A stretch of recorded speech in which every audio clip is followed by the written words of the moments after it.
우리 두 번째 시간입니다. 제30년 4월 5일에 내가 그발 강가에 사로잡힌 자 중에 있더니 하늘이 열리며 하나님의 이상을 내게 보이니. 자, 하늘이 열리며, 근데 이 하늘이 열리며 이렇게 되어 있고, 그리고 요한계시록 4장 1절에 보면 하늘에 열린 문이 있는데 이렇게 얘기를 합니다. 그러니까 틀림없이 하늘에 뭐가 있다는 뜻이에요? 문이 있다는 뜻이에요. 근데 이거는 육의 눈으로 보는 것이 아니라 영의 눈으로 보는 거다. 그러니까 육의 눈으로 보는 문은, 그죠? 그냥 육의 세상 속에서의 문이지만 이 하늘의 문은 또 다른 차원을 넘어서는 문이다. 이렇게 여러분이 보시면 됩니다. 다른 차원으로 들어가는 문이다. 그래서 우리에게 무슨 전도의 문을 열어주소서, 그지? 이렇게 성경이 나오잖아요. 전도의 문을 열어주소서 하는 말은 이제 전도의 길이 열려달라 하는 이런 내용이잖아요. 전도 길이 열려달라고. 선교의 문을 열어주소서 하는 말은 선교할 수 있는 그 길을 열어주소서, 이런 뜻이잖아요. 그러나 여기서는 하늘이 열리며 하늘에 열린 문이 있는데, 이런 말은 뭐예요? 땅의 차원이 아니라 하늘의 차원으로 올라서게 되면 이제 그런 이야기가 시작된다. 자, 이런 내용입니다. 자, 하늘이 열리며 하나님의 이상을 내게 보이니. 이상이란 말은 환상이죠. 하나님의 환상이 내게 보이기 시작했어요. 그러니까 잘 보세요. 여기 에스겔서에 보면 환상이 열리는 부분이 있고 실제로 영적인 부분이 만들어지는 것이 있어요. 실제로. 그러니까 여러분들도 똑같아요. 영적인 상황들도 환상을 보는 것이 있고 실제로 진상, 영적인 그 모든 실체들을 보는 그런 상태들도 있다는 것을 이렇게 성경이 이렇게 얘기를 해주고 있는 겁니다. 좀 우리가 에스겔서를 통해서는 좀 신령한 세계의 얘기들, 영계의 얘기들이 잘 나옵니다. 잘 나오기 때문에 여러분들이 이거는 확실히 알고, 그죠? 한번 보는 게 중요한 게 아니라 그랬죠. 우리는 줄기차게 가 보는 것을 소망으로 하는 사람이잖아요. 그러니까 그렇게 되려면 여러분이 준비를 잘 하셔야 돼요. 준비를 잘 하셔야 돼요. 자, 아까도 가장 중요한 준비가 잡념을 없애고 집중할 수 있는 준비를 하자. 그죠? 그리고 회개하는 거. 이 세 가지가 대단히 중요합니다. 이 중요한 얘기들을 여러분들 꼭 잊지 말고 잡념을 없애고 집중하고 회개하고, 그죠? 이 세 가지를 꼭 여러분들 마음에 품고 있어야 돼요. 자, 하늘이 열리며 그랬습니다. 차원의 문이 열렸어요. 하늘, 즉 영계. 여기서 말하면 하늘이란 말은 영계를 뜻하는 거예요. 저 푸른 하늘의 문이 열렸다는 뜻이 아니에요. 저 푸른 하늘의 문이 열렸다는 뜻이 아니고 보이지 않는 세계의 문이 열렸다. 영계의 문이 열렸다는 거예요. 그리고 우리가 성경에 보면 하늘이라는 말이 많이 나와요. 하늘에 속한 모든 신령한 복으로 복 주시고 라고 얘기했는데, 여기서 하늘이 저 푸른 하늘이에요? 아니죠. 저 하늘에 속한 모든 신령한 복이라고 말했을 때 그 하늘은 천국이잖아요. 영계잖아요. 영적인 세계, 그 천국 속에 있는 가장 신령한 복들을 우리에게, 그 풍성한 복들을 우리에게 부어달라. 그럴 때 하늘을 쓰잖아요. 하늘나라 갈 거예요 하는 말도 그 하늘이 뭐예요? 천국을 얘기하는 거잖아요. 그 천국나라, 그죠? 하늘나라, 그게 천국 아닙니까? 그러니까 성경에서 하늘이라고 말하고 있는 것은 영계를 말할 때가 사실은 대단히 많아요. 하늘에 하늘들이라도 하나님을 두기에는 부족합니다. 저 눈에 보이는 하늘만 있는 게 아니라 하늘에 하늘들도 있다는 거예요. 솔로몬은 그런 걸 알았다는 거죠. 주기도문에 하늘에 계신 우리 아버지요. 그럼 그 하늘은 저 푸른 창공을 얘기하는 것이 아니라 삼천천 하나님의 보좌가 있는 그 곳을 얘기하는 거 아니에요. 그죠? 하나님 보좌가 있는 그 삼천천 셋째 하늘을 얘기하고 있는 것이다. 그러니까 이 여기서 하늘이 열리며 라는 말이 단순히 저 푸른 창공 위에 문이 열렸다는 뜻이 아니라 영계가 열린 것이다. 자, 이렇게 영적인 세계의 문이 열린 것이다. 이렇게 말할 수 있어요. 그러면서 하나님의 이상이, 하나님께서 나에게 환상을 불어넣어 주시는데, 요엘서에 말씀하고 있는 것 같이 자녀들은 예언할 것이요, 아비들은 꿈을 꿀 것이고 청년들은 환상을 볼 것이다. 영적인 힘이 있는 사람들은 환상을 본다는 것이에요. 그래서 여러분들이 영적으로 힘이 많아지면 많아질수록 환상의 문도 더 많이 열린다는 거예요. 그러니까 여러분들이 영적인 힘을 얻으셔야 되겠죠. 그리고 환상이 열려진 것이 중요한 것이 아니라 환상이 열려졌단 말은 일단은 영적으로는 좀 강한 사람이다라는 것을 얘기해 줍니다. 그래서 환상을 봤기 때문에 의시되면 안 됩니다. 환상을 보기 때문에 더 겸손해지셔야 돼요. 남을 나보다 더 낮게 여기고. 근데 환상은 보는데 해석을 못한다. 재미없죠? 재미없는 겁니다. 그러니까 환상을 봤는데 내가 해석을 못한다 하면 난 아직 덜 됐다. 더 엎드려야 돼. 하나님 저에게 해석할 수 있는 능력을 주시옵소서. 다니엘과 같이 뜻을 정하여 하나님 앞에 나아가오니 몽조와 이상, 즉 꿈과 이상을 보고 해석할 수 있는 능력을 주시옵소서. 이렇게 가야 되잖아요. 그렇죠? 그런데 대충 여러분들이 꿈과 환상을 보면 100% 다 해석은 못해도 이런 게 있어요. 그 꿈을 보고 환상을 본 사람이 처음으로 그것을 딱 봤을 때 처음으로 여러분한테 어떤 느낌, 어떤 마음이 탁 들어요. 그러면 그게 하나님께서 여러분들에게 주시는 메시지다. 요래 보시면 거의 정확합니다.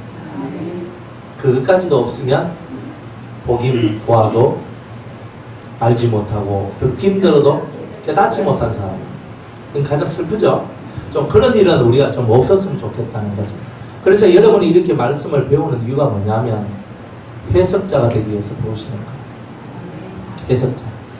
그러니까 해석자가 되어줘야 돼요. 다니엘과 같이, 요셉과 같이. 근데 우리가 신앙에 많은 선지자들이 해석자니까 세상을 바꾸었어요. 해석자가 못될 때는 보기만 하면 뭐합니까? 느부갓네살왕이 꿈을 꿨는데, 그죠? 모르잖아요. 애국왕이 꿈을 꿨는데 모르잖아요. 그 옆에 있는 뭐 박사와 술객들이 아무리 해도 모르잖아요. 모르는데 뭐야라고 하는 겁니까? 그러니까 우리는 어쨌든 이 에스겔의 말씀을 배울 동안, 우리가 이 말씀을 가까이 할 동안에 여러분의 기도 제목은 딱 하나입니다.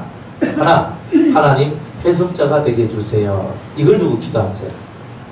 꿈을 꾸더라도 해석할 수 있도록, 환상을 보더라도 해석할 수 있도록, 거기서 더 나아가서 사람을 봐도 해석할 수 있도록, 환경을 보고 고난과 연단의 시간이 오더라도 그 고난과 그 아픔과 고통의 시간들 또한 해석할 수 있는 사람이 되게 달라고.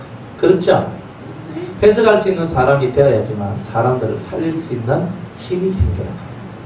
해석자가 안 되면 못 살립니다. 그거는 어쩔 수 없어요. 그래서 우리는 하나님 앞에 지혜를 주세요. 명철, 총명, 모략, 지식, 이런 은혜를 달라고 기도할 수밖에 없는 이유가 그것이 와야지만 우리가 해석자가 되기 때문에 그래요. 성도들이 여러분들 찾아와가지고 목사님 저 이 꿈 꿨는데요, 전도사님 저 이 꿈 꿨는데, 집사님, 권사님 저 이 꿈 꿨는데요, 이게 무슨 뜻이에요? 하는데 아마 그런 걸 왜 내한테 오노? 아마만 됐다만, 아마 꿈 꿨으면 조용히 공책이나 기록하고 조용히 있으라만 이렇게 하고 그냥 치아보는 거예요. 그죠? 그러면 성도들이 다시 저분은 실력이 없네. 그러니까 목자로서 때로는 인정도 안 하고 그리고 별 볼 일 없는 사람으로 취급을 당해요. 그러니까 가장 여러분들이 사람들을 잘 이끌어 가려면, 해석할 수 있는 능력을 받으셔야 돼요. 그럼 여러분이 하나님 앞에 간절히 기도하고 성경을 무조건 10번 이상 읽어야 됩니다. 10번도 제가 많이 봐준 거죠. 많이 봐준 거예요. 성경은 기본으로 10번 이상 읽으셔야 돼요. 내 10번 못 읽었다 싶은 사람은 회개하세요. 내가 예수 믿은 지 10년 이상 됐는데 10번 못 읽었다. 그러면 회개하셔야 돼요. 성경을 읽어야 돼요. 그러니까 모든 해석은 성경을 통해서 다 일어납니다.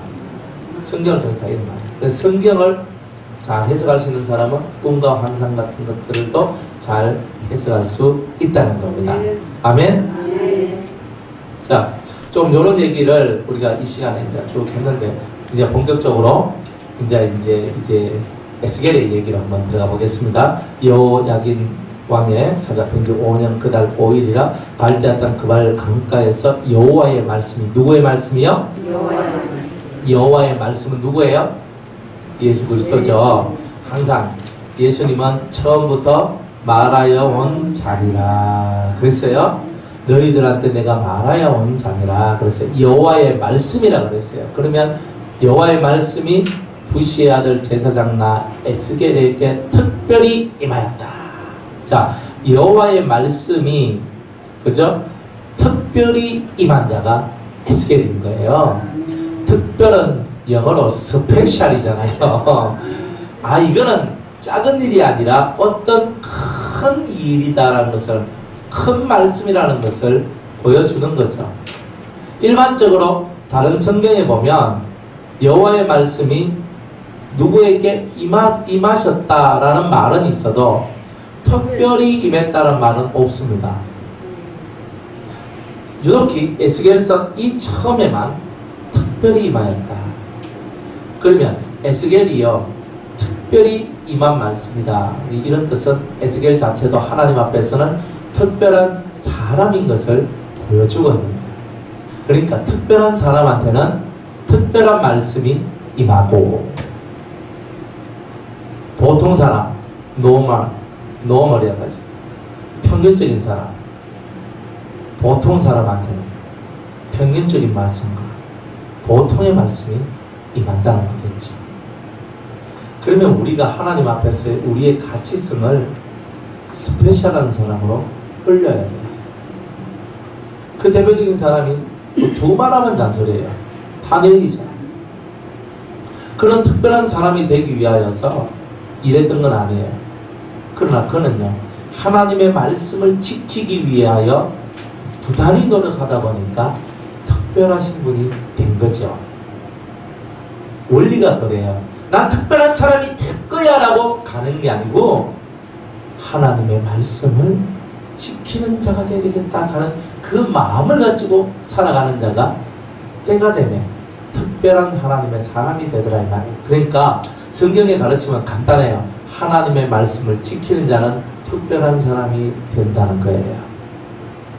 하나님의 말씀을 지키는 자는, 하나님의 말씀대로 사는 자는 특별한 하나님의 사람이 될 것이다. 그죠?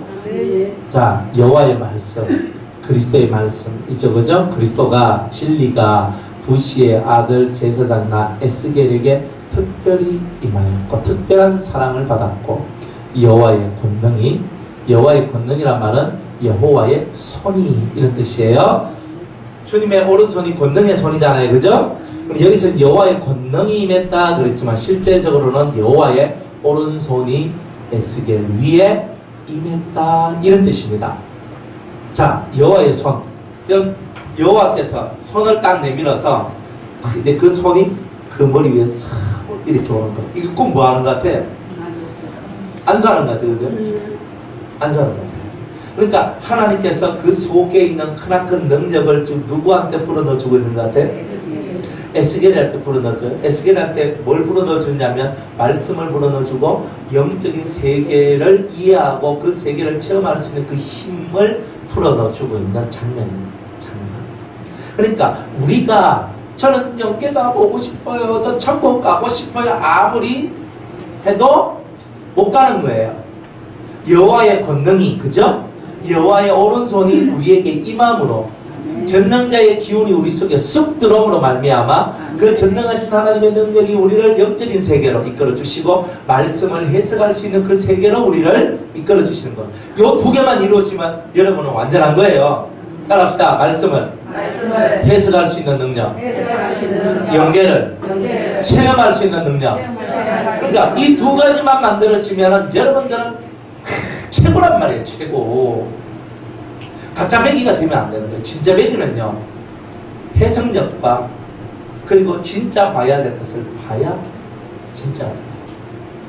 어정쩡한 거 제일 싫어요. 하나님. 그러니까 어정쩡한 사람이 되면 안 돼요. 어차피 하려고 마음 먹었으면 목숨 걸고 뛰어들어가지고 확실한 것을 얻으세요. 근데 목숨을 안 걸어요. 사람들이 적당히 살아가요. 그러면 안 됩니다. 내가 목숨을 걸어야 그만한 대가의 것이 와요. 에스더가 죽으면 죽으리라 하면서 왕 앞으로 나아가니까 불임절이 만들어지고 기념책에 올라갈 만한 사람이 된 거예요. 내가 죽으면 죽으리라. 다니엘도 내가 늘 하는 예루살렘을 향하여 창을 열고 기도하는 거 나는 할 거다. 내가 사자굴에 들어갈 줄 알고 있는 거죠. 다니엘은 알고 있는 거야. 내 사자굴에 들어가도 좋은데 사자굴보다 더 중요한 게 내 목숨보다 더 중요한 게 아버지께 기도하는 거다. 아멘. 목숨 걸잖아요. 사드락과 메삭과 아벳느고가 그 우상 신상에게 절하지 아니하면 풀무불에 들어가는 거 안단 말이에요. 아는데 나 들어가겠다는 거죠. 그리고 왕 앞에 가서 너 절해. 왕이 말합니다. 야 사드락과 메삭과 아벳느고야, 너 왕의 신상에 절해라. 내가 너희들 아끼지 않느냐. 절해라. 누가 내 소왕이 얘기합니다. 왕이시여, 저는 절 안 합니다. 나의 하나님께서 나를 구원해 주실 거지만 설령 그리 아니하실지라도, 나를 구원치 아니한다 할지라도 절대 나는 나의 하나님을 배반할 수 없습니다. 불 속에 들어가야 안 들어가요? 불을 피하게 해주시는 것이 아니라 불 속에서도 살도록 만들어 주십니다. 그게 은혜잖아요. 그러니까 우리가 목숨을 걸면 거기에 합당한 게 나와요. 여러분들이 한계가 오면 한계를요 부딪혀가 넘어가야 되는 거예요. 기도하는데 너무 힘들어가지고 너 더 이상 못하겠다 할 때 다시 아니야, 더 이상 못하는 게 어디 있어, 내가 10분만 더 하자. 그렇게 나가면 얼마 안 있어서 많은 은혜의 일이 열립니다. 우리는 한계가 오잖아요. 몸이 막 피곤하고 힘들고 막 있으면요, 오늘은 자빠져서 오늘은 나 이만하면 됐다, 나 도저히 안 됐다, 녹잖아요. 녹고 안 하잖아요. 기도하다가 사세요. 몸이 녹아져도 하나님 앞에서 녹아지면 녹아진 걸 다시 세워주시는 분이 하나님이시잖아요. 그러니까 죽어도 우리는 하나님 앞에서 죽어야 되는 거예요. 기어서라도 내가 내 기도자리로 가는 거예요. 기어서라도 기어가지고 가가 그 기도자리에서 아버지 하면서 가더라도 우리는 그 자리에서 죽는 거예요. 그 자리에서 뻗어야 돼요. 안 그래요?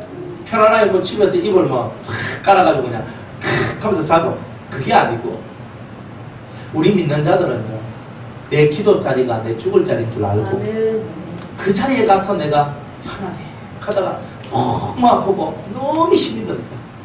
그래도 나는 내 편안한 자리에 있지 않냐고, 내 기도 자리에서 죽겠다.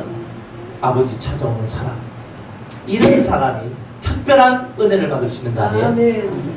특별히 임하고 했잖아요. 그냥 보통으로 임하고가 아니잖아요. 그런 말은 쓰도 안 해요, 성경에. 특별히 임했단 말이에요. 특별한 사랑이 임했단 말이에요. 그러니까 그 주인공은 특별한 삶을 살아야 특별한 은혜가 임하죠. 남하고 똑같이 사는데 기도해도 남 기도 시작할 때 기도하고 남 기도 마칠 때 기도 마친 사람한테 무슨 특별한 은혜가 와요? 남 기도하기 전에 기도하고 남 마쳐서 더하고 이 사람이 특별한 은혜를 받는 거 아니에요? 그럼 우리가 남 3시간 기도하면 난 더 기도한다. 옛날에 제가 전도사 때 교회에 이제 새벽 기도를 나가잖아요. 새벽 기도를 딱 나가면 제가 그때 믿음의 오기를 갖고 나는 무조건 제일 늦게 나간다. 기도하면서 제일 늦게 나간다 그랬어요. 보통 우리 교회 성도입니다. 기도 딱 하면 30분이면 다 갑니다. 저는 알고 있었던 거예요. 그러니까 나는 30분 정도면 가고 많이 해봤자 1시간이거든요. 그러니까 내가 잡아서 1시간 10분만 하면 된다. 근데 실제로 그랬어요. 근데 어느 날 목사님이 일어나질 않아요, 자리에서. 아니 목사님이 탁 해가 막 뭐지 하는데 목사님이 일어나질 않으시는 거예요. 그래가지고 저요, 나 빨리 학교 가야 되는데, 신학교 가야 되지. 학교 가야 되는데 목사님이 안 나서는 거예요, 저 양반이. 이거 큰일 났는 거예요. 그런데 제가 하나님께 작정하기를, 제가 새벽 기도 때 누구보다도 더 많이 기도하고 제일 늦게 나오겠다고 제가 그렇게 얘기를 하나님께 그렇게 기도하고 시작을 했단 말이에요. 그러니까 저분이 안 일났으니까 어떻게 해야 돼요? 나도 못 일나는 거잖아요. 이야, 그날 목사님이 8시에 일어나서 가셨어요. 보통 6시면 끝날 얘기였는데 보통 목사님은 6시 10분 정도 되면 모든 것을 마치시고 집으로 올라가십니다. 그날은요, 기도하시다가 너무 피곤하셨는지 주무셨어요. 그래 열심히 주무시는, 딱 봐야 딱 주무시는 것 같더라고요. 그래도 하나님 앞에 제가 약속을 했잖아요. 제일 많이 하겠다. 그날 3시간 기도를 했거든요. 기도했어요. 기도하다 눈 팽 떠보고 아직 또 막 기도하다 눈 팽 떠보고 이제 이런 식으로 하면서 그렇게 기도를 했거든요. 근데 그 시절 그런 기도가 참 마음에 많이 남아요. 사실은 하나님 앞에 불신 가정에 태어나가지고 저를 위해 기도해 주는 사람이 한 명도 없는 그런 가정에서 태어나가지고 믿는 자의 자식들은 조금만 기도해도 다 잘돼. 저는요, 걔네들하고 똑같이 걔네들보다 2배로 기도해도 안 돼요. 3배로 기도해도 안 돼요. 제가 그때 깨달은 게 10배를 기도해야 걔네들하고 똑같이 된다. 그렇게 저것마가 기도해주고 저거 이모가 기도해주고 저거 했다면 가족들이 기도해주는 걔도 지금 목사가 되겠어요. 저쪽에 어디에 부목사가 있어요. 저보다 나이가 이렇게 한 5살인가 어려요. 찬양 목사 TV 나와요. 와 그래요. 그렇죠. 걔는요 설랑설랑 하면서 다 잘 돼요. 저는요 안 돼요. 맨날 깨져요. 맨날 깨져. 그래 이 선대가 기도를 많이 해놓으니까 이 자식들이 얼마나 편한지 제가 그때 20대 때 그거 깨달았어요. 내가 10배의 기도를 하겠다. 다행히 걔가 하루에 10분도 기도를 잘 하겠어요. 그래서 제가 살았지. 그 하나님 앞에서 기도를 하는 거예요. 얼마나 슬퍼요. 하나님, 저 사람은 부모 잘 만나가지고 기도 많이 하는 부모 잘 만나가지고 저렇게 일도 잘 되고 다 잘 되네요. 저는요 없어요. 하나님. 그 되게 슬펐어요. 근데 오늘 주님이 저한테 뭐라고 말씀을 해주시냐면 네가 아브라함이 되라 이렇게 해주시더라고요. 예? 아브라함이요? 아브라함은 첫 출발 신앙의 믿음의 시조잖아. 너는 아브라함이다. 예? 갑자기 그때부터 막 그전까지 막 기가 팍 죽어가지고 있잖아요. 부모가 예수 믿는 그 집 애들을 보면 부러워가지고 나는 기도해 주는 사람 항상 그게 제 마음의 슬픔이었거든요. 나를 위해 기도해 준 사람이 없는 게 너무 슬펐던 거야. 지금도 똑같아요. 저한테 소고기 안 사줘도 되고 맛있는 밥 안 사줘도 되고 그죠? 절 데리고 저기 더 파티 안 가도 되고 다 안 가도 돼요. 다 나나 저를 위해서 기도해 주는 사람은 소고기 10건 사는 것보다 낫고 더 파티 10번 데리고 가는 것보다 낫고. 아멘? 아멘 안 아멘? 그런 거예요. 기도가 그만큼 중요한 거예요. 그래서 제가 그때 탁 깨달았는 게 아하 내가 아브라함이구나. 그때부터 제가 기 안 죽었어요. 야 너는 이삭이냐? 난 아브라함이냐? 야 너 야곱이냐? 나 아브라함이다. 야 아브라함이 최고야. 그때부터 제가 2대 3대 4대를 부러워하죠. 내가 아브라함이다. 내가 아브라함이다. 얼마나 그런지 몰라요. 그러면서 하나님께서 특별한 인생길, 그게 바로 특별한 인생길이다. 비록 마음속에서 아픔을 가지고 기도의 아픔을 갖고 삶의 아픔을 가지고 살았는 그런 삶이 있었지만 하나님께서 보실 때 우리를 향해서 이래 얘기합니다. 너 당대냐? 예, 저 당대 너무 힘들어요. 네가 아브라함이다. 멋있잖아요. 저는 하나님이 멋있다는 걸 그때 알았어요. 그때 알았어요.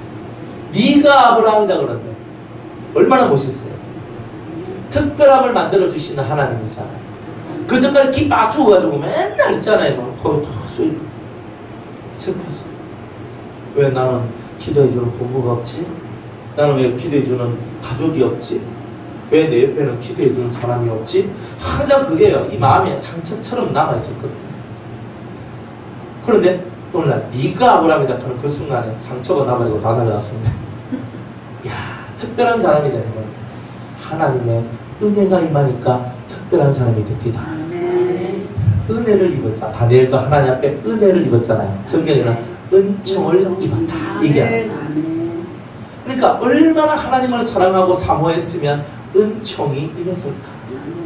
그래서 여러분이 특별한 사람이 되기 위한 길은요, 하나님을 지극히 사랑하시면 특별한 은혜가 온다는 말이에요. 부시의 아들 제사장 에스겔은 특별한 사람이었어요. 특별한 사람이란 말은 하나님을 무진장 사랑했던 사람이라는 뜻이에요. 하나님이 여러분한테 뭘 보시겠어요? 하나님께서 보시는 것은 여러분이 하나님을 얼마나 사랑하느냐, 얼마나 하나님을 여러분이 사랑하느냐, 이걸 보시는 거잖아요. 여러분 얼마만큼 헌금하느냐, 얼마만큼 뭐 설거지 했느냐, 얼마만큼 빨래했냐, 얼마만큼 성령 청소했냐, 그게 아니고 진정으로 네가 나를 얼마만큼 사랑하느냐, 이걸 보는 거잖아요. 주의 일은요, 믿는 것과 사랑하는 것이 있을 때 주의 일이 시작되죠. 사랑하세요.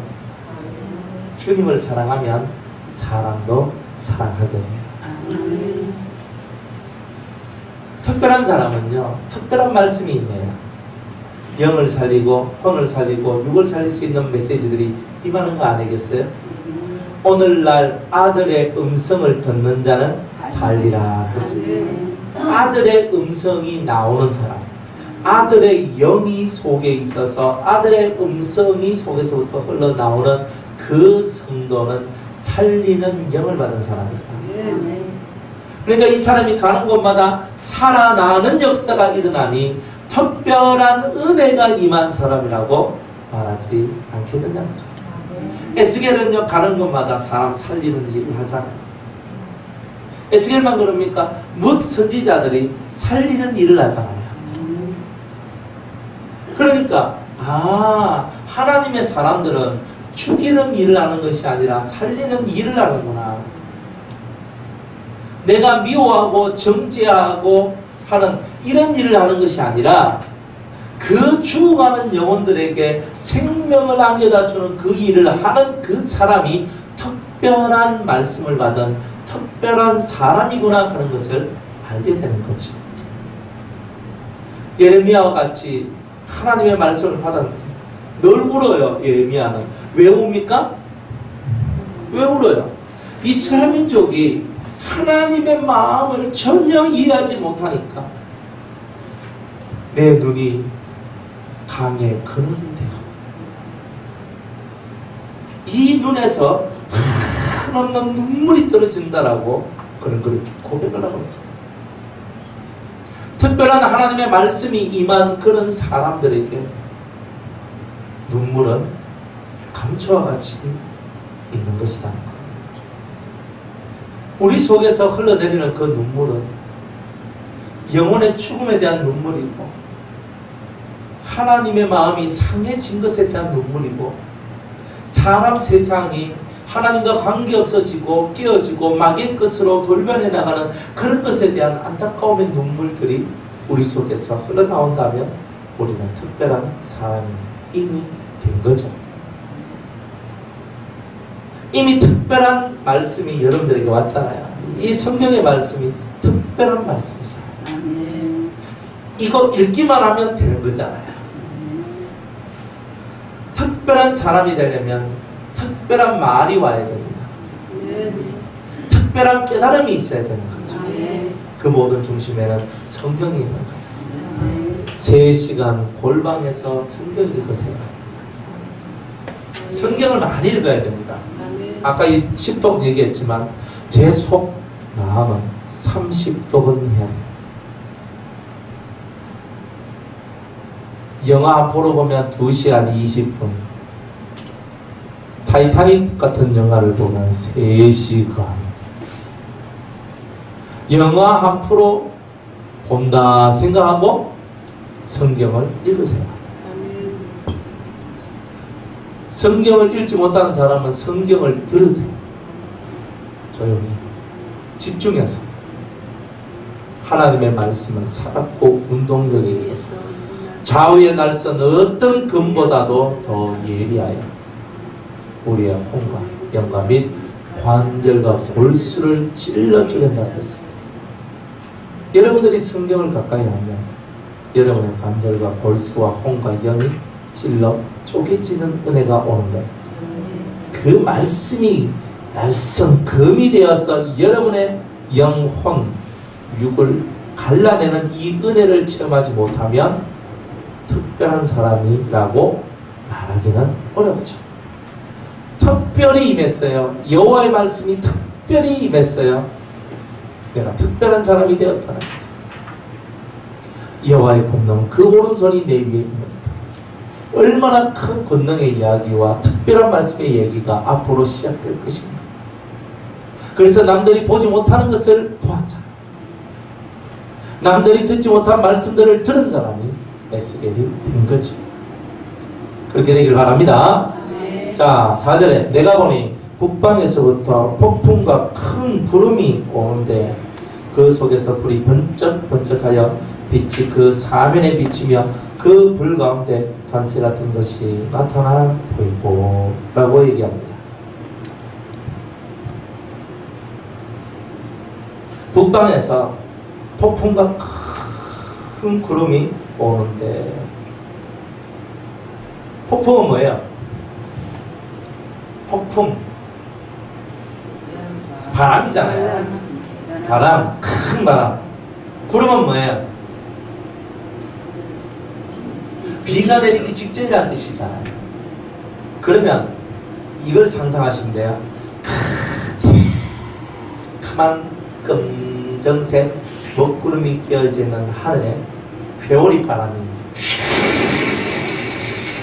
돌고 있는 그 장면인 거예요. 이해가세요? 그러니까 이 바람 속에 들어오면 모든 것이 다 깨지는 거예요.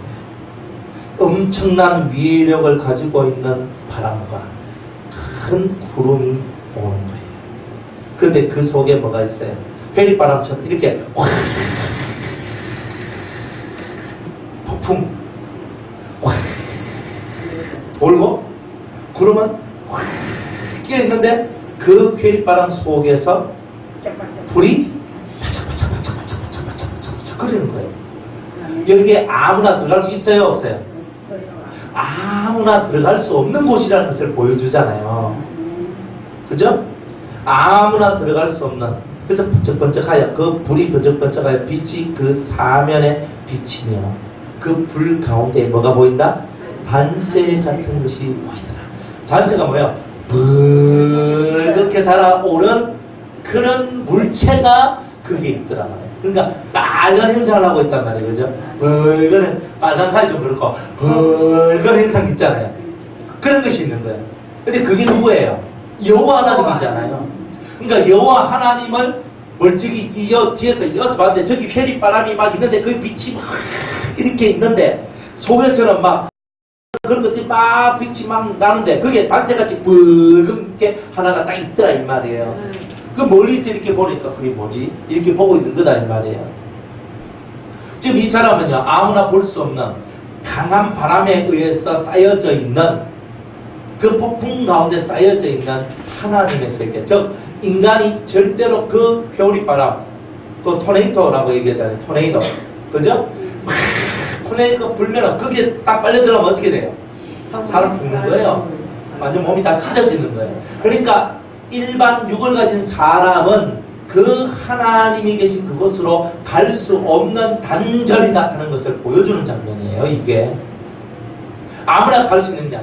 성경에서는 큰 폭풍이라고 얘기했지만 이 폭풍을 원문으로 딱 돌아가 보면 회오리 바람인 거예요. 또는 이 바람 속에 감춰져 있는 여호와다. 이걸 얘기하고, 그러니까 아무나 육을 가지고는 그 하나님을 만날 수가 없다는 것을 얘기하고 있는 겁니다. 그런데 이것이 어디서부터 왔다? 북방에서부터 왔다. 북방. 그죠? 북방은 뭘 뜻하느냐? 예? 여러분 찬송 중에 저 북방 큰 성 시온산에서 뭐 이런 말 있잖아요. 예? 시온산이 어디 있어요? 시온이. 북방. 저 큰 성 시온이 어디 있어요? 북방. 북방. 또 마귀가 자기의 왕국을 어디에 세워요? 북방에 세워요. 그게 북극성. 근데 큰 곰, 작은 곰 알잖아요. 그죠? 그 북극성이잖아요. 큰 곰. 그래서 북두칠성일이 있잖아요. 북두칠성인데 제일 큰 별.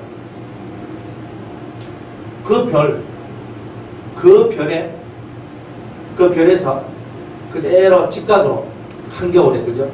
직각으로 쭉 내려오면 시베리아가 나와요. 시베리아 직각으로 손을 쭉 내리면, 직각으로 내리면 북극성에서 쭉 내리면 시베리아 벌판이 나오는데, 그 시베리아를 파면 지옥이 나와요. 실제로 시베리아에서 지옥이 발견됐습니다. 실제로. 근데 그거를 그냥 싹 가려놓죠. 실제로 그런 일들이 있었어요. 그런 자료들이 다 나와 있어요. 시베리아. 그러니까 그 시베리아가 그렇게 차가운 곳이, 추운 곳이 되는 이유가 그곳에 지옥이 있기 때문에 그래요. 인간의 온정과 온기라는 것은 하나도 없는 동네가 시베리아. 그 시베리아 땅이 바로 그런 땅이야. 니만 하면 막 시베리아 보냈던 얘기 하면서, 아니면 시베리아 같이 차가운 사람이다. 그죠? 그래서 그 북극성으로부터 쭉 내리면 시베리아 땅이 나요. 물론 봄, 여름, 가을, 겨울마다 그거 좀 다르지만은 정확하게 거기서 쭉 내리면 시베리아 땅이 나오는 그때가 있어요. 그래서 그때가 그것이 딱 하면 거기 지옥이 정확하게 이제 이렇게 나옵니다. 어쨌든 간에 이 북방이라는 말은요, 두 가지. 나쁜 쪽으로는 마귀의 정부가 세워진 곳이다 하는 뜻이고, 좋은 쪽으로는 시온성이 거기에 세워집니다. 큰 북방 시온성입니다. 시온성. 그래서 우리가 북방이라는 말은 뭐예요? 가장 높은 곳이라는 뜻이에요. 가장 높은 곳에 하나님의 나라가 세워져야 되잖아요. 그런데 그 가장 높은 곳에 이 마귀도 자기의 나라를 세우고자 하는 거예요. 가장 높은 자리에 올라가기를 원했죠. 그래서 이사야 14장 12절에 보면 그저 높으신 분과 비기리라. 하나님하고 비기려고 해서 그 높으신 분 북방에 홀로 주제로 계신 그 하나님과 똑같은 그 신이 되기 위하여 노력했던 자가 바로 루시엘입니다. 루시퍼가 그랬다. 그러니까 북방에, 여기서 말하는 북방에서 이것이 온다는 말은 가장 높으신 하나님의 보좌로부터, 하나님이 계신 그곳으로부터 하나님께서 자기를 계시하는 바람, 영의 역사를 우리에게 보여주신다는 것을 얘기하는 겁니다. 바람은 영이죠.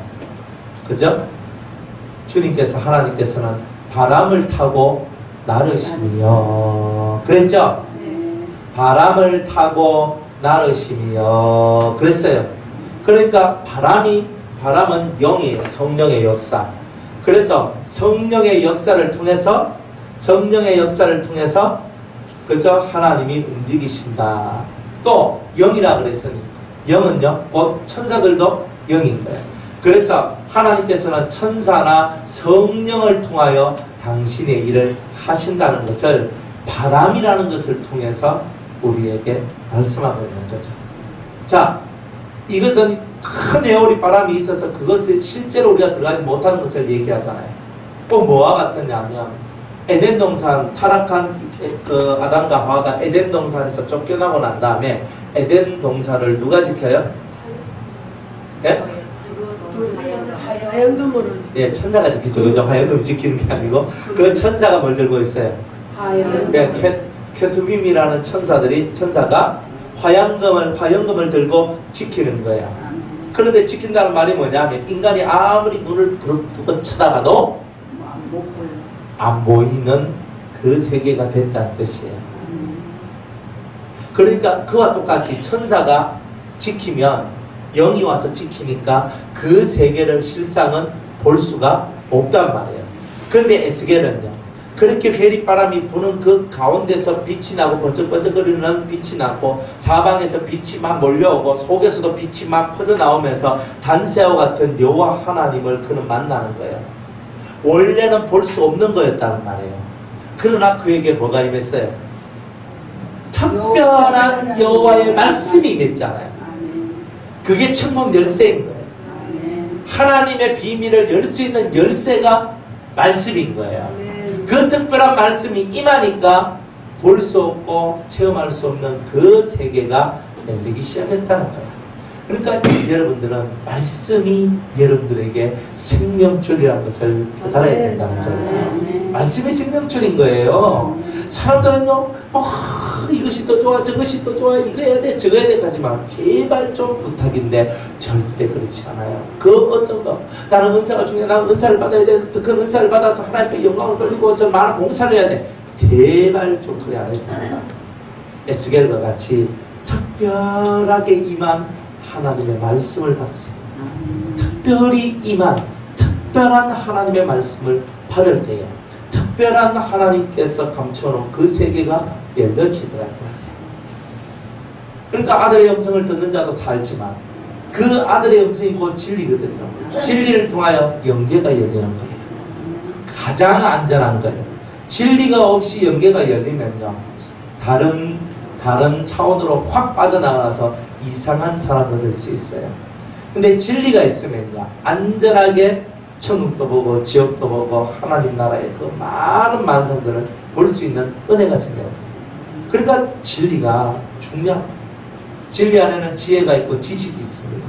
명철이 있고 총명이 있고 모략이 있습니다. 이것들이 있어야 진짜 사는 거 아니겠습니까? 자, 내가 보니 북방에서부터 가장 높은 곳에서부터 하나님이 계신 그곳으로부터 이런 뜻이에요. 폭풍은 회오리 바람과 큰 구름이 오는데 그 속에서 불이 번쩍번쩍하여 빛이 그 사면에 비치며 그 불 가운데 단새 같은 것이 나타나 보이고. 그러면 하나님이 계신 곳은 다 뭘로 만들어져 있다? 빛으로 만들어져 있다는 거예요. 여기서 말하고 있는 건 뭐예요? 다 뭔가가 빛나고 있는 거잖아요. 다 빛이 나고 있다는 거예요. 그러니까 저 멀리서 보더라도 하나님의 세계는 빛의 세계라는 것을 알 수 있는 거예요. 그러니까 여러분들이 빛을 보는 것은 대단히 좋죠. 아까도 우리가 5단계로 얘기했지만 더 세밀하게 더 많이 나눠져요. 더 할 수 있어요. 근데 대충 그 정도만 아시면 돼요. 그런데 그 하나님 나라가 빛의 세계니까 하나님께서 그 빛을 먼저 보여주는 것은 대단히 친절하신 거예요. 하나님께서 우리에게 빛을 먼저 보여주시는 것은 처음부터 처음부터 밟고 오라는 뜻이거든요. 하나씩 결국은요, 빛도 체험하게 되고 영도 체험하게 되고 또 어떤 그 영적인 세계들도 체험하게 됩니다. 다 체험하게 됩니다. 그러니까 여러분이 영계가 열리면요, 빛의 세계도 체험하게 되고 영도 보게 되고 또 영의 세계인데 지상의 세계 아니면은 또 다른 영계의 세계 이런 것들을 볼 수 있다는 말이에요. 영계도 대단히 크고 넓어서 한 군데 두 군데가 아닙니다. 너무 커요. 그 큰 영계를 볼 수 있는 그런 은혜가 일어난다. 그러니까 모든 것은 다 빛의 세계로부터 시작하는 거예요. 그래서 에스겔도 처음부터 뭘 보느냐? 빛을 보는 거예요. 그죠? 빛을 보는 거예요. 그 속에 네 생물의 형상이 나타나는데 그 모양이 이러하니 사람의 형상이라. 각각 네 얼굴과 네 날개가 있고 그 다리는 곱고 그 마감한 그 발바닥은 송아지 발바닥 같고 마감한 쿨이 같이 빛나며 이렇게 얘기를 합니다. 그 사면 날개 밑에는 각각 사람의 손이 있더라. 그죠? 그러면 각각 네 얼굴이 있고 그리고 네 날개가 있어요. 그죠? 그죠? 내 얼굴에 내 날개. 이제 이게 뭐냐? 기본적으로 이제 내생물의 모습입니다. 자, 한번 그려보죠. 자, 그려봅니다. 내생물을 어떻게 그리냐? 저는 못 그려요. 그러나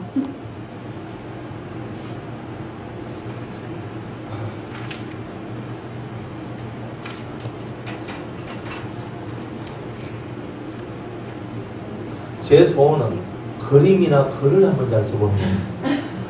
이게 안 돼, 안 돼.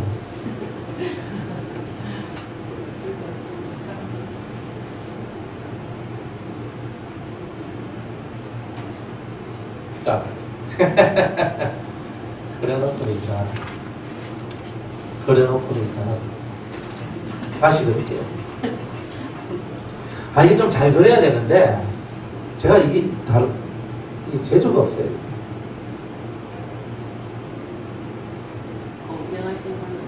아, 맞습니다. 공부하시나. 전도사님은 잘 그리시는가. 다음부터 전도사님. 점점점점해. 자, 대충 됐습니다. 자, 아이고, 여기가 동. 아, 동이 아니고 동. 이쪽이에요. 그 뒤쪽이 여기 서. 여기가 남. 여기가 지금 아니다. 잘못했다. 오른쪽 이렇게. 아니. 자, 여기가 동. 동 그렇지. 여기가 서. 여기가 남. 여기가 부. 자, 방향은 이렇게 됩니다. 자, 내생물인데 요 면에 날개가 이렇게 있는데 날개가 날개가 이게 4개가 있어요. 그러니까 하나, 둘, 이렇게 셋, 넷 이렇게 날개가 있단 말이에요. 무슨 말인지 알겠죠? 네 개 날개 중에서 두 개는 날고 두 개는 자기 몸을 가리워요. 자기 몸을 가리웁니다. 이런 것이 있어요. 그죠? 이렇게. 하여튼, 그렇다. 이렇게 보시면 돼요. 자, 이런 것이 이런 식으로 4군데, 사면에 다 되어 있다는 뜻이에요. 여기에는 사람의 얼굴. 사람의 얼굴이 여기에 있습니다. 사람의 얼굴. 누구의 얼굴일까요? 예수님의 여호와의. 누구의? 사람의 얼굴이잖아요. 예, 예수님. 예수님의 얼굴이 여기 있는 것 같아요? 여호와의. 아, 그러니까 이거 비밀이잖아요. 사람을 나는 예수님의 얼굴처럼 보였다, 그죠? 네. 예수님의 얼굴이 예수님. 그죠? 하여튼 예수님의 얼굴인지 누구 얼굴인지 몰라요. 하여튼 사람의 얼굴이 있는 거예요. 사람의 얼굴이. 동쪽에는 사자의 얼굴이 있어요. 사자의 얼굴. 서쪽에는 송아지. 북쪽에는 독수리. 이렇게 있어요. 자, 이 상태에서 이렇게 있는데, 남쪽이. 예, 사람의 얼굴. 자, 이렇게 있는데, 요 내생물의 다리가 어떻게 되냐면, 이런 식으로 되어 있어요. 내가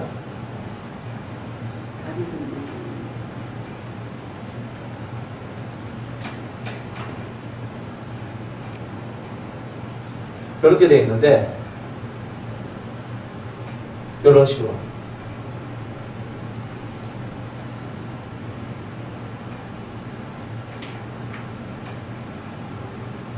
바퀴 안에 바퀴가 들어있다. 그죠? 피아노 다리 알죠? 피아노 다리. 피아노 다리 같이 이렇게 딱딱딱 이렇게 서 있다. 이렇게 보시면 됩니다. 그러니까 이런 게 내생물이에요, 내생물.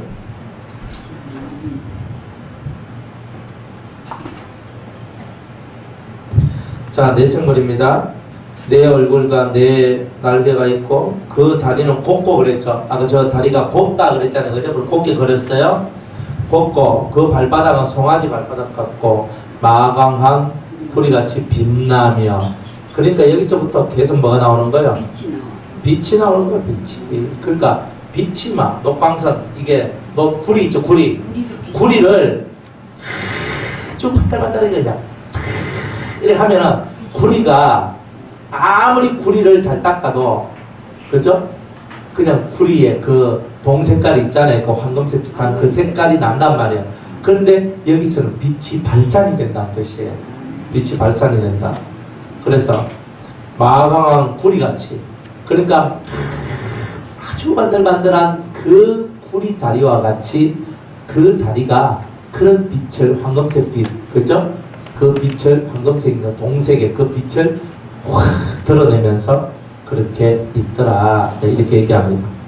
그 사면 날개 밑에는 각각 사람의 손이 있더라 그랬어요. 왜 사람의 손이 있어요? 날개 아래 사람의 손이 있잖아요. 여러분들 성경을 읽을 때는요, 성경을 읽을 때 이런 것들을 잘 봐야 돼요. 사람의 손이 나와요. 사람의 손은 많은 거예요. 일하는 게 손이잖아요. 일이 어디 아래 있어요?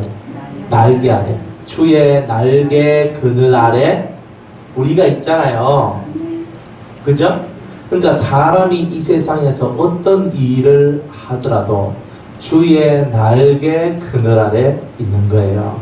여러분이 어떤 일을 하더라도, 그러니까 우리가 주님을 위해서 일을 하잖아요. 그러면 주님의 날개 그늘 아래 주님이 우리를 보호해주고 있다는 뜻이에요. 그거를 이런 식으로 표현해요. 요거를 말로는 주의 날개 그늘 아래. 어떻게 주님한테 날개가 있어요? 안 그래요?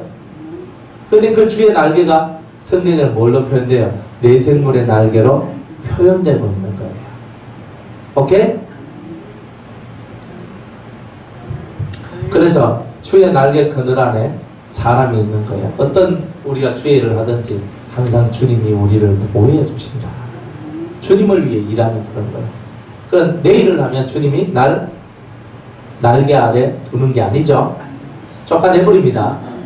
주의 날개 아래 있어야 보호를 받는데 주의 날개 아래에서 쫓겨난 자들은 슬피 울며 이를 헐미 있으리라. 이렇게 얘기하는 거예요.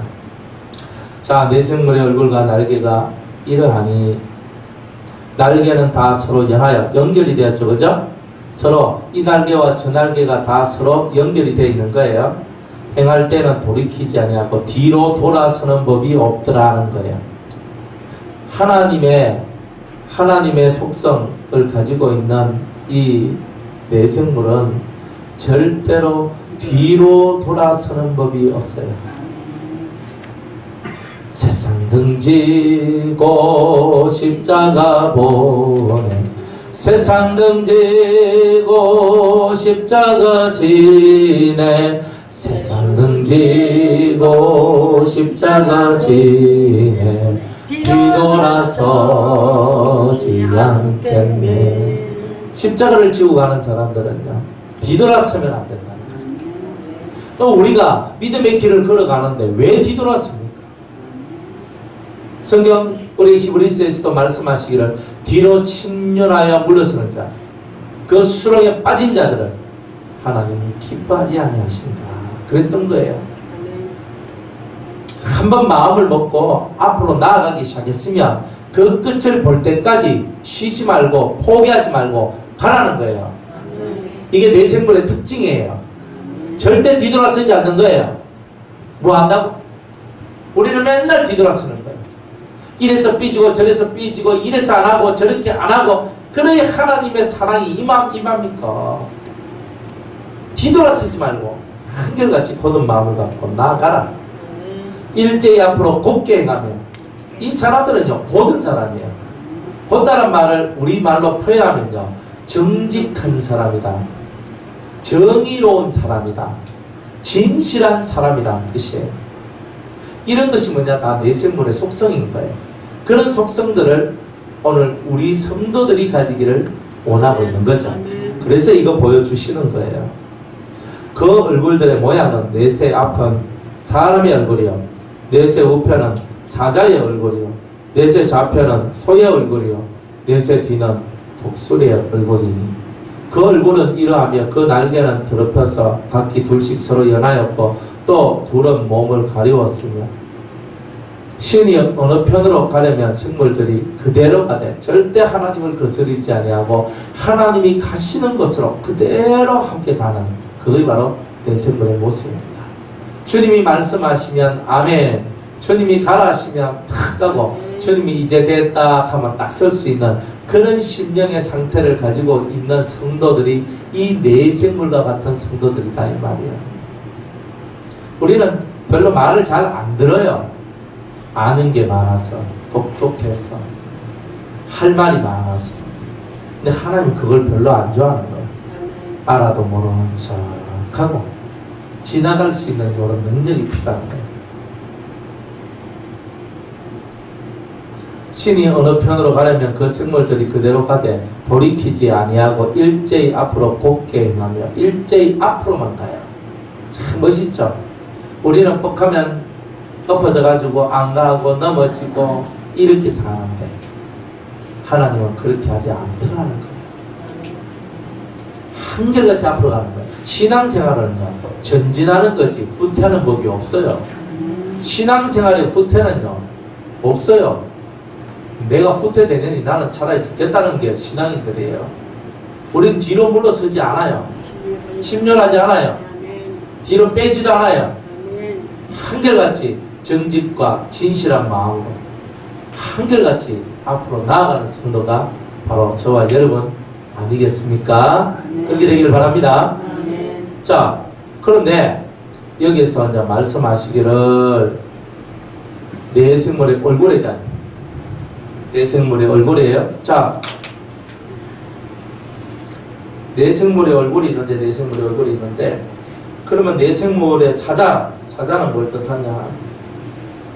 사자는 용맹하다. 그리고 위풍당당하다. 이런 것을 뜻해요.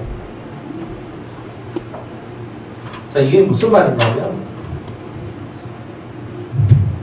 이 사자나 사람의 얼굴이나 송아지나 독수리와 같은 내생물의 얼굴이나 혹은 내생물이 갖고 있는 여러 가지 이런 특징들을 우리는 뭘로 보느냐면 하나님의 속성이라고 얘기해요.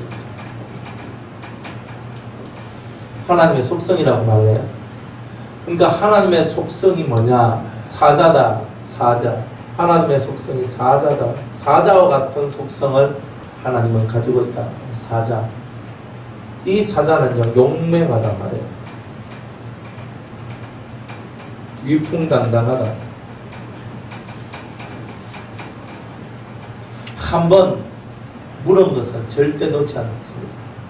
한번 목적한 것, 목적을 이루는 능력, 이런 것이 사자의 속성이에요. 여러분들이 하나님 앞에서 나 이거 하겠습니다 하고 끝까지 합니까? 하나님 앞에서 이번에 내가 3시간 기도 내가 40일 동안 내가 죽을 똥을 싸면서 제가 하겠습니다.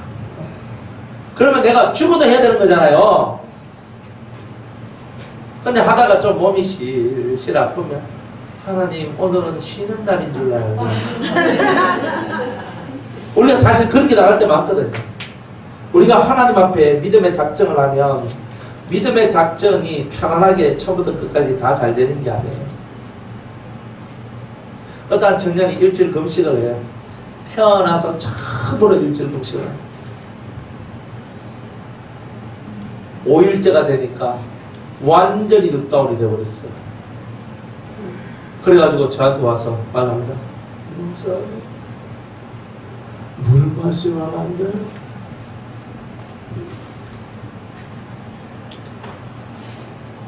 물을 마시면 안 되냐? 그 모습이요. 너무 외로웠거든요.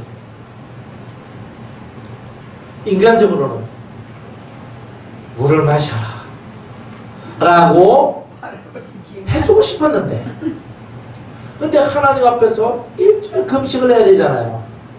물을 마셔도 되잖아요. 단식을 하죠. 예, 성경에는 단식이 없습니다. 예, 물을 안 마시고 하는 거예요. 우리는 저희들 이렇게 그 교회나 우리 수도원은 물을 안 마셔요. 하루 금식, 3일 금식, 일주일 금식, 10일 금식 물 안 마십니다. 40일 금식 물 안 마시죠?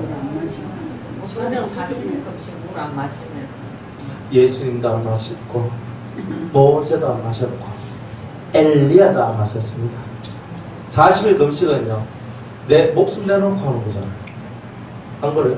그럼 목사님 소금도 안 먹고 예수님도 소금 안 먹었고 엘리야도 소금 안 먹었고 모세도 소금 안 먹었어요. 먼저 40일 소금 팍 먹는다네. 남자도 일주일도 문안 네. 먹으면 안 된다는 거. 제발 부탁인데 쓸데없는 그런 얘기 성경에도 나오지 않는 얘기 가지고 자꾸 뭐 물 안 마시면 단식이고 물 마시면 금식이고 뭐 소금을 먹어야 되니 안 먹어야 되니 물론 40일 금식하면 물 마시고 소금 마시면서 하는 분들도 계셔요. 그렇지만 진짜 성경은 물 마시고 소금 먹고 하는 그런 금식을 안 했어요. 목숨 내놔놓고 있는 거예요. 예수님도 엘리야도 모세도 성경에 나와 있는 세 사람이 40일 금식 기도를 했는 사람이잖아요. 다윗도 일주일 금식을 하는데 자기 아들 죽어가는 아들을 살리기 위해서 일주일 금식을 하는데 떡도 먹지 아니하고 물도 마시지 아니요. 어디 물을 마셔요? 그거 죽으려고 하는 게 아니고 살라고 하는 거니까 하나님 기뻐하시겠습니까? 어떤 기도원에 가니까 어떤 뭐 태아 먹는 뭐 그런 거 해가지고 그거 마시면서 금식한다 그래요. 그러니까 제가 그거는 금식 기도는 아니다 그랬어요. 뭐 태아 먹으면서 하는? 그럼 뭐 차 같은 거 뭐 이런 거 태아 가지고 마시면서 금식한다 하는데 치아라 그랬어요. 미안합니다. 그런데 그거 아니에요. 하나님 앞에서 하는 거는요 FM대로 해야 돼요. FM 올바르게 해야 된다는 뜻이에요. 금식 하나 하는데도 사람들은 잔머리 굴려가면서 단식이라는 것을 만들어가지고 니 단식 안 해. 성경에는 단식이란 말이 없어요. 사람이 만들어낸 거예요. 단식이 뭐예요? 먹는 것을 끊는 게 단식이고 금식은 뭐예요? 먹는 것을 금하는 게 금식이에요. 한자 그대로 끊는다. 그러면 금하는 것은 물은 안 금하고 밥은 금한다. 이게 금식이에요. 금한단 말은 먹는 것을 다 금한다. 안 먹는다는 뜻이잖아요. 그러니까 사람들이 단식이란 말을 쓰고 금식이란 말을 쓰는데 그거 다 비성경적. 성경에는 오로지 금식 하나밖에 없습니다. 금식을 했는 모든 분들이 떡도 먹지 아니하고 물도 마시지 아니하고라고 했어요. 그러니 앞으로 금식하실 때는 밥도 드시지 마시고 물도 드시지 마시고 자신 없으면 회개 열심히 하시고 내가 성질이 들었다? 금식 많이 해야 됩니다. 그러나 금식 많이 한다고 들어본 성질이 고쳐집니까? 하나님 말씀을 듣고 깨달으면 됩니다. 네. 제가 주일날 설교를 하는데 하나님께서 사울과 그 바나바를 따로 세워요. 성령 안에서 따로 세워가지고 그들을 이제 전도 여행을 보내죠. 선교사로 파송하는 겁니다. 그 장면이에요. 사도행전 13장 유튜브에 가면 제 설교가 있습니다. 사도행전 좀 들으세요. 들을 게 많아가지고 그거는 제 얼굴이 나옵니다. 들으세요. 보시면서 사랑스러운 님의 얼굴을 보면서 들으세요. 그래가지고 딱 하는데 그날 설교를 딱 하는데 그들이 따로 세웠는데 금식하고 기도하더라 이렇게 나와요. 처음에 제가 그 본문을 읽었을 때는 이분들이 하나님 앞에 금식하고 기도를 했구나. 저는 그렇게 생각을 했어요. 그런데 당일날 제가 설교를 탁 하는데 주님이 저한테 금식에 대하여서 딱 가르쳐 주는데 자기를 비우는 것이 금식이다. 이렇게 얘기하는 거예요. 그 사울과 바나바가 선교 여행을 떠나기 전에 금식했다는 이 주의 일을 하기 전에 금식했다는 이 이야기는 자기를 비우는 거예요. 자기 생각을 비우고 자기 뜻을 비우는 삶을 살아갔구나. 그것을 해야지만 선교사로 파송되어지고 하나님의 일을 할 수 있는 사람이 되었구나. 그리고 주님이 그걸 다 가르쳐 주셨거든요. 그래, 그래서 말씀을 전하면서 제 마음에 뭉클뭉클한 거예요. 그럼 나는 금식했나? 진짜 금식했나? 그 다음 두 번째 기도를 한대. 기도가 뭐예요? 하나님요 들어주이소 하는 게 기도 아닙니까? 그런데 두 번째 기도를 딱 하는데 기도가 뭐냐면 하나님의 마음을 읽는 것이 기도다. 하나님의 뜻을 읽어드리는 것이 기도다. 너는 기도를 했느냐? 하나님의 마음을 알았느냐? 하나님의 뜻을 알았느냐? 기도는 그게 기도다. 나를 비우고 하나님의 마음과 하나님의 뜻을 채우는 것이 금식하고 기도하는 거라. 여러분들 속은 뭘로 채우셨습니까? 하나님의 마음? 하나님의 뜻? 아니면 여러분의 개똥철학? 아직 고정관념? 뭘로 채우셨어요? 나는 신앙생활은 그거라고 생각합니다. 거기 딱 하고 이래가지고 그거 아닌 것은 다 잘못됐습니다. 이렇게 하고 뭐 이런 분들 절대 되지 마세요. 신앙생활은요 내만 하는 게 아니에요. 수많은 사람들이 나하고 전혀 다른 사람들이 얼굴 다르고 색깔 다르고 언어가 다른 수많은 사람들이 나와 같이 하나님을 섬기며 예수 그리스도를 구주로 모시고 신앙생활을 했어요. 내가 믿는 믿음만이 최고라고 말하기에는, 내가 신앙생활하고 있는 이 신앙생활이 FM이라고 말을 하기에는 하나님은 너무나 광대하고 크신 분이라는 거예요. 너무 사람들이요 자기의 FM을 갖고 다른 사람한테 강요를 하는 거예요. 이렇게 해야지 이게 똑바로 신앙생활 하는 거지. 그게 신앙생활 하는 거예요. 뭐 이런 식으로 이렇게 얘기하는데 절대 그렇게 하지 마세요. 자기의 것이 채워져 있으면 하나님의 일을 못해요. 그래서 주님이 이 사울과 바나바를 보내기 전에 금식하고 자기의 것을 다 비우는 거예요. 자기의 생각, 자기의 마음, 자기가 원하는 것, 자기의 꿈, 자기의 비전 다 비우는 거예요. 그 비움 속에 하나님의 비전이 들어오고 하나님의 꿈이 들어오고 하나님의 마음이 들어오고 하나님의 뜻이 들어오고, 그러니까 선교사로 나가서 많은 영혼을 살리는 일을 했잖아요. 금식할 준비가 되어 있습니까? 진짜 금식을 하시기 바랍니다. 40일 금식기도 대단한 겁니다. 저는 40일 금식기도 못했어요. 저는 최고 많이 한 게 일주일 금식입니다. 그러니까 저는 금식에 대해서는 할 말이 없는 사람이에요. 꼴랑 일주일 금식해가지고 물을 안 드셨어요? 에이 이거 그거 아무것도 아닙니까? 목사님 그래가지고 뭐 했으니까 뭐 그거는요 뭐 했다라고 말도 못해요. 3일 금식 여러 번 해봤거든요. 그거는요 40일 금식 기도하신 분에 비하면 그거는 껌이잖아요. 껌. 명함도 못 내밀어요. 그러니까 저는요 어떤 분들 보면 나는 40일 금식 기도 막 2번 했다 3번 했다, 나는 20일 금식 기도 21일 금식 기도 나는 여러 번 했다 뭐 이거 저는 그분들 보면 존경하고 존경합니다. 근데 성질이 안 바뀌는 게 그 사람들이. 지금 마음이 성질이 바뀌어요. 금식을 많이 하면 그래 성질이 바뀌어야 될 거 아니에요.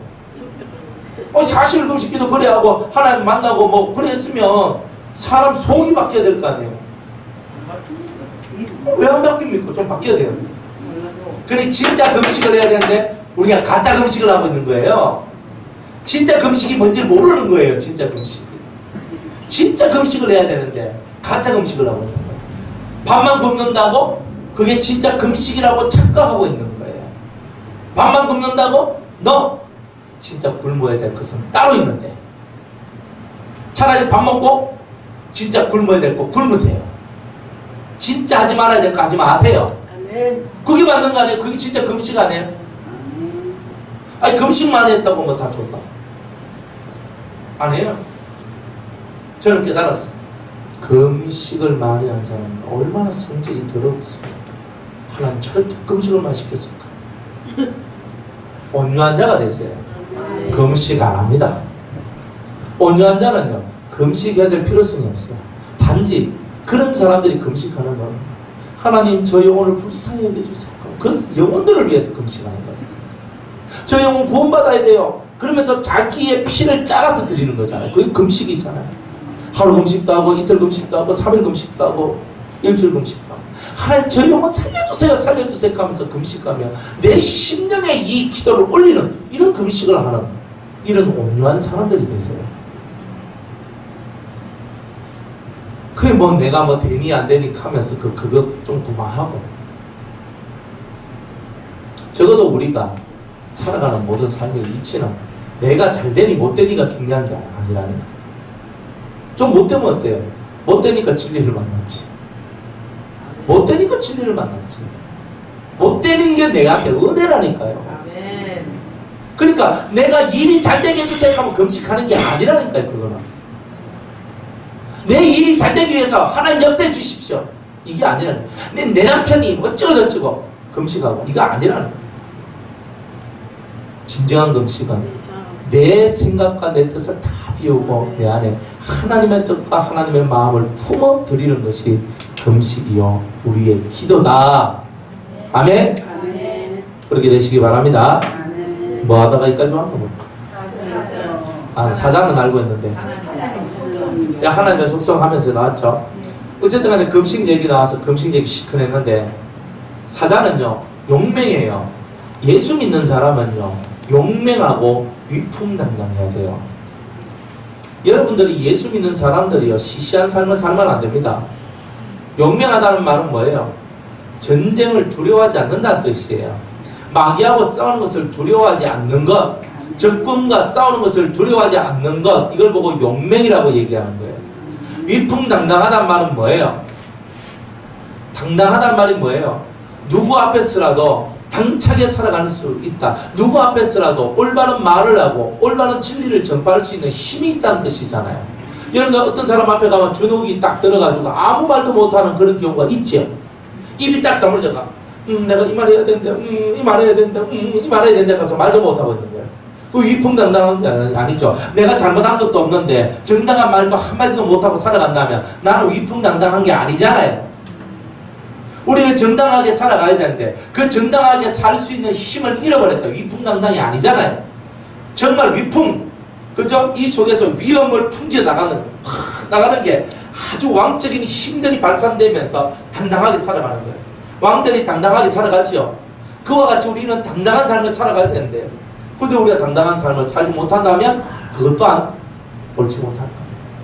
그러니까 하나님은요 위풍당당한 분이시고 우리 성도들이 위풍당당하기를 원하셔요. 당당하게 겸손하나 위풍당당하라. 겸손하나 용맹한 자가 되라. 이런 뜻이에요. 자기를 드러내란 말이 아니라 그죠? 다윗이 골리앗 앞에 골리앗과 싸우는 그 전쟁터에 와가지고 뭐라 합니까? 할례도 받지 못한 저 블레셋이니 우리 할례 받은 하나님의 민족을 욕하고 있는데 누가 나가서 저 사람과 싸울 자가 왜 없느냐? 용맹스럽잖아요. 위풍당당하잖아요. 내가 나와서 저놈의 목을 베겠다는 겁니다. 소년이 17세 소년이 그 소리를 해요. 우리 아들이 17인데 우리 아들이 그 소리 하면 야야 저는 이렇게 할 것 같아요. 그러니까 그 옆에 있는 형들이 그죠? 말째 아들 자기 막내 동생이 와가지고 한다는 소리가 형들도 대단히 크고 그저 장군의 풍물을 가진 자들이 많거든요. 걔네들은 막 찍소리 못하고 저 골리앗 앞에 끽하고 이렇게 찍하고 있는데 그냥 이렇게 있었단 말이에요. 근데 다윗이야가 가니까 야, 니 원래부터 교만한 줄 내가 알고 있었거든. 빨리 집에 안 가라 하고 이카고 있는 거예요. 위풍당당한 다윗한테. 다윗은 말합니다. 무슨 소리 하냐? 내가 저 골리앗과 싸워서 나는 이길 것이다. 옆에 사람이 다윗을 데리고 사울왕한테로 갑니다. 사울왕한테 딱 사울왕이 자기의 갑옷과 자기 칼을 줍니다. 너무 그가 맞지도 않아요. 맞지도 않는 거 다 치아보라고. 자기 옷 입고 물맷돌 5개를 딱 가지고 갑니다. 그러니까 휙 돌리면서 한 방에 조져버립니다. 위풍당당하고 용맹한 그 사람, 이런 일을 하는 사람이에요. 그게 사자와 같은 하나님의 속성을 가진 자의 모습 아닙니까?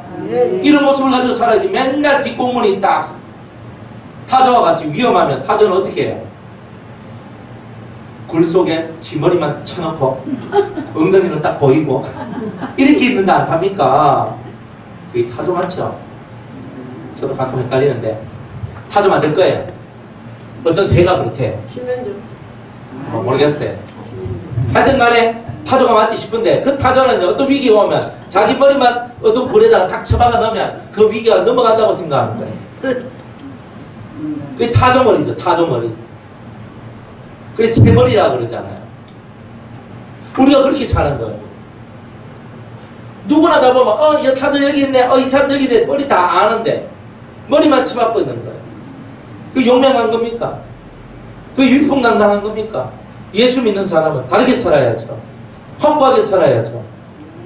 또 목적을, 이 사자는요, 한번 딱 목적해가지고 내가 저 사슴을 찾겠다 하면요, 사자는요 그 놈만 쫓아가요.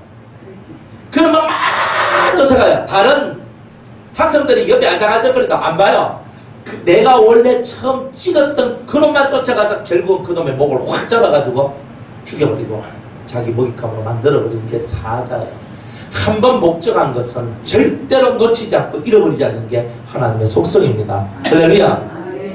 여러분이 이 변화산 기도원에 오셔가지고 뭘 얻고 싶어요? 목적이 있습니까? 목사님, 저 많이 알기를 원합니다. 잘 오셨습니다. 저는 능력 받기를 원합니다. 잘 오셨습니다. 예수님 만나기를 원합니다. 잘 오셨어요. 저는 연계를 뚫기를 원합니다. 잘 오셨습니다. 많아. 한 달 하다가 안 되면 도망가고, 2달 하면 안 되면 도망가고, 3년 했는데 안 된다고 도망가고. 이게 3년 한다고 될 일이겠습니까? 이거 3년 하면 된다 하면 얼마나 좋았겠나. 그러니까 여러분들이 인내를 가져야 돼요. 인내를요. 여러분이 구하는 것이 작은 것이라면 작은 세월이 걸리고요, 여러분이 구하는 것이 큰 것이라면 큰 세월이 걸리는 거예요. 많은 세월이 걸린다는 거예요. 그게 이치가 그렇게 돌아가는 거 아니에요? 내가 여태 바짝하면 내가 되겠다. 그게 한탕주의 사람들이 하는 거예요. 로또 먹고 사는 사람들이 갖는 마음이 그렇잖아요. 이번에 안 돼. 꿈 돼지 꿈꿔는 안 돼. 될 거야. 그러면서 로또 먹은 것과 이번에 내가 탁 떼면 내가 팍 하면서 내가 사는 거지. 뭐 그런다고 뭐 로또 먹건 꼴등이라도 걸립니까? 잘 생각하십시오. 목적을 이루기 위해서 끝까지 가는 자, 이게 사자예요. 여러분이 사자의 속성이 있는지 없는지 어떻게 압니까? 끝까지 가는, 목적을 이루기 위해서 끝까지 달려갈 수 있는 이 능력이 있다면 여러분들은 사자의 속성을 가진 자다. 아멘? 아멘. 그래서 이 사자의 모습을 보여주는 거예요. 이런 모습을 가지면 우리가 진짜 하나님의 모습을 가지는 거 아니에요? 아멘. 하나님은요, 한번 누군가를 쓰시고자 하시면 반드시 그 사람을 씁니다. 아멘. 이 사자의 속성은요, 절대로 손해보지 않는다는 거예요. 하나님의 속성은요, 하나님은 절대 손해를 안 본다는 거예요. 그러니까 여러분들이 아무리 하나님 소나기에서 빠져나가려고 해도 빠져나갑니까? 못 빠져나갑니까? 연하가 다시스로 가는 배 밑창에 숨어 있어도 하나님 손을 빠져나갑니까? 못 나갑니까? 못 나가잖아요. 하나님이 한번 쓰고자면 저놈이 배 밑창에 숨어서 밑창에 들어있는 놈을 스스로 끌어올릴 겁니다. 스스로 올라오도록 만들어요. 폭풍이 걸려서. 결국 자기가 말하잖아요. 폭풍이 왜 왔느냐? 제일 뽑아보니까 연하가 딱 걸려요. 연하가 하는 말이 뭡니까? 내가 하나님 명령을 버려서 니네웨로 가라 하는데 다시스로 가는 배를 탔는데, 그래서 이 폭풍이 오고 우리 배가 다 깨질 지경이 되었습니다. 이제 나를 들어서 바다에 던지세요. 그러면 여러분들은 살 겁니다. 처음에 사람들이 안 던져요. 그죠? 그러다가 더 바람이 거세지니까 뭐 다 죽느니 당신 요나 한 명만 죽으면 되겠지요 하고 요나를 번쩍 들어가지고 바다에 툭 던집니다. 그랬더니 하나님께서 툭 던져가 바닷속으로 쏙 들어갈 때 뭘 준비해요? 큰 물고기. 그걸 보고 우리는 고래라고도 얘기하고, 어떤 사람은 상어라고도 얘기하고 뭐 그렇게 하는데, 뭔지는 몰라도 일단은 사람을 위장 속에 집어 넣을 만큼은 큰 물고기입니다. 아마 고래가 아니겠어요, 그죠? 뭔지 모르겠지만 일단 고래가 치고 고래를 준비해가 연하를 그 고래 뱃속에 집어넣고 3일 동안 회개를 시킵니다. 하나님이 한번 쓰시고자 하면요 아멘. 다 그러는 거예요. 우리 신학교가 그때 우리 신학교 종기 목사님들 얘기 들어보면요 하나님이 내 젊은 날 불렀는데 내 사업한다고 내가 안 갔거든. 그런데 어느 날 사업이 망해서 지명수배자 됐어. 도망가다 기도원 갔는데 기도원 가서 기도하다가 옛날 일이 생각나가 팍 깨졌지. 하나님이여 전부여 의지 없어서 손들고 옵니다. 제가 이제 신학교 가겠습니다. 그리가 오셨어요. 나이 50이다. 벌써 20년이 훨씬 지나고 30년이 지나고 하나님께서 30년 써먹었으면 얼마나 더 많이 써먹었겠어요. 근데 그 세월 좋은 세월 나가고 이제 나이가 들어가지고 그렇게 신앙생활 그렇게 목사가 되는 그 과정을 밟고 있는 거예요. 얼마나 하나님이 아파요. 그러나 하나님은 한번 쓰시고자 하는 사람은 반드시 쓰시더라. 그게 사자의 속성입니다. 절대 하나님 손해 안 봐요. 그러니까 여러분들이 하나님 앞에 부름을 받았으면 반드시 하나님이 쓰신다는 것을 알고 이 사자의 속성을 가지신 하나님의 품을 저희들은 절대로 떠날 수 없다는 것을 알고 하나님이 날 쓰시고자 하시면 난 반드시 쓰임받아야 되는 줄로 알고 하나님 앞에 확실히 무릎 꿇고 엎드려지는 자가 되는 것. 그게 바로 오늘 저와 여러분들이 해야 될 일 아니겠습니까? 자, 오늘 여기까지 사자의 속성까지 하고 내일 이제 사람의 얼굴부터 다시 내생물에 대한 얘기를 나누도록 할게요.